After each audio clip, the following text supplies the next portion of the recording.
मैं भाई साहब से निवेदन करूंगा हमारे बच्चों को कुछ बताएं। राम गोपाल जी और प्रिय युवा मित्रों, वैसे तो मैं इसके लिए आपको कुछ कहूँ इसके लिए अयोग्य हूँ, क्योंकि जैसे राम गोपाल जी ने कहा कि मैं भी नेहरू जी से गुणों से कोटकपुर जेएनयू का छात्र रहा हूँ, अंग्रेजी में लिखता पढ़ता हूँ और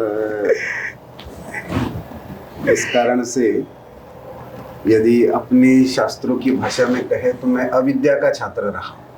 अच्छा।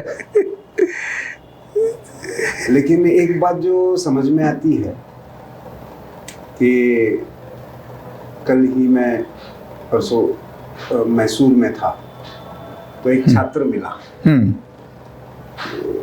जब मैं तो नीट की तैयारी कर रहा था और करना तो एमबीबीएस था, आपके भी चेहरे की ये दिखाती है, लेकिन अब नेचुरोपैथी कर रहा हूँ तो थोड़ा सा इंफीरियरिटी कॉम्प्लेक्स लगता है। किसको? एक छात्र था, मैं करता था वहाँ पे, तो इंफीरियरिटी कॉम्प्लेक्स लगता है यार, करना तो एमबीबीएस था लेकिन मैं ये क्या कर रहा हूँ। तो मैंने कहा कि करना क्यों था, उस डिग्री के लिए करना था, समाज के सर्टिफिकेट के लिए करना था, या उस विद्या से किसी को स्वास्थ्य का लाभ हो और तुम्हारा भी जीवन अर्चन चले, इसके लिए करना था। तो बोला नहीं, करना तो इसी के लिए था। तो मैंने कहा फिर इंफीरियरिटी कॉम्प्लेक्स किस बात का है। तो ये जो आधुनिक उपचार विद्या जो विकसित हुई, जिसको हम एलोपैथी कहते हैं, इसका वास्तविक विकास पिछले मात्र 110-115 साल का है। 1911 में इंटरनेशनल मेडिकल कमीशन बना और वो रॉकफेलर फाउंडेशन के पैसे से बना। अच्छा। पेट्रोकेमिकल से, क्योंकि उसकी पेट्रोकेमिकल की कंपनी पर मोनोपोली सूट वो हार गया था, जब्ती आ गई थी, तो इसलिए उसने अपना पूरा धन रॉकफेलर फाउंडेशन में दिया और उसके द्वारा उसने मेडिकल और फर्टिलाइजर्स में रिसर्च करते हुए ये नई औषधि की पद्धति, तो हम जो एलोपैथी में जो मेडिसिन यूज करते हैं वो व्यक्ति का इलाज नहीं करते, वो रोग के सिम्टम्स का इलाज करते हैं, जो ऊपरी दिखने वाले लक्षण है उसका इलाज करते हैं, क्योंकि उसका आधा ही पेट्रोकेमिकल से पैसा कमाना है। जैसे युद्ध में चल रहा है ना, ऑयल के और गैस के नाम पर सबको पैसा कमाना है दोनों तरफ से। ठीक बात। वैसे ही दवाई का भी वो एक शास्त्र बन गया। तो मुझे लगता है कि मूलतः हम क्यों कर रहे हैं यदि ये समझ में आया, और एक भाई साहब ने बहुत अच्छी बात कही कि मन में बहुत प्रश्न थे। तो आजकल लोग कहते हैं कि एआई आ गया है तो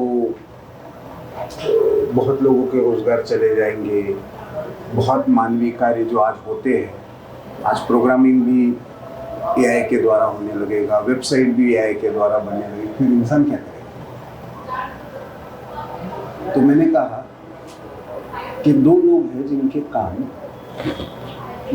हमेशा चलेंगे, हमेशा चलेंगे। एक जो हाथ का कोई ना कोई स्किल जानता है। बिल्कुल। एआई कितना भी एडवांस हो जाए, प्लम्बर का काम कैसे करेगा? एआई कितना भी एडवांस हो जाए, प्लम्बर का काम थोड़ी करेगा। नहीं करेगा। तो जो स्किल बेस्ड काम है हाथ का, उसका रिप्लेसमेंट नहीं है।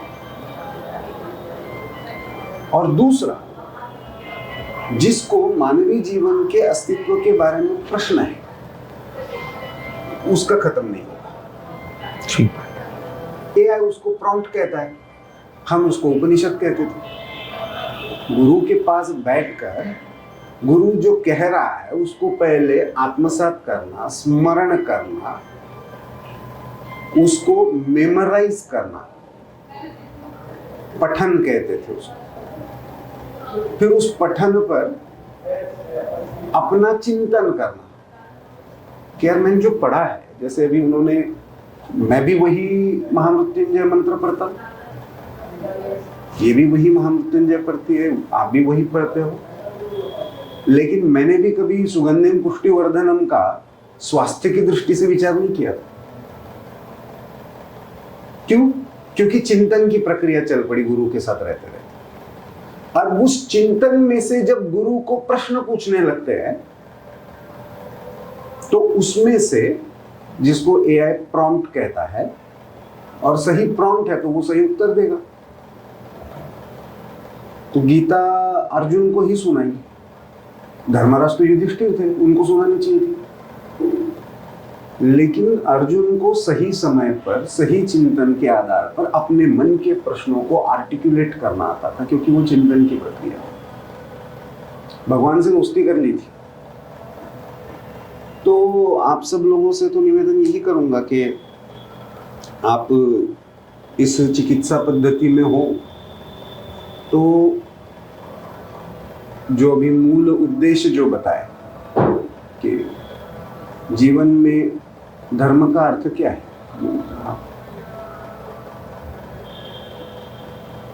संस्कृत में कहते हैं कि धारयति इति धर्म, लेकिन धारण क्या होता है? आजकल सस्टेनेबिलिटी की बात होती है, एनवायरनमेंट के बारे में।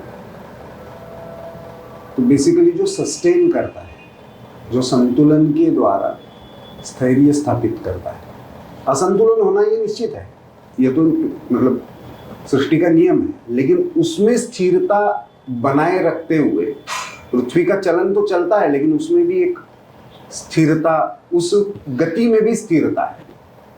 उस स्थिरता को बनाए रखने के लिए एक निरंतर प्रयास, तो उसके लिए अपनी साधना से दूसरों के लिए उपयोगी बनना, उसके आधार पर जीवन अर्चन करना, तो उससे अपना भी बैलेंस रहता है, समाज का भी बैलेंस रहता है, राष्ट्र का भी बैलेंस रहता है, और फिर विश्व का भी बैलेंस रहता है।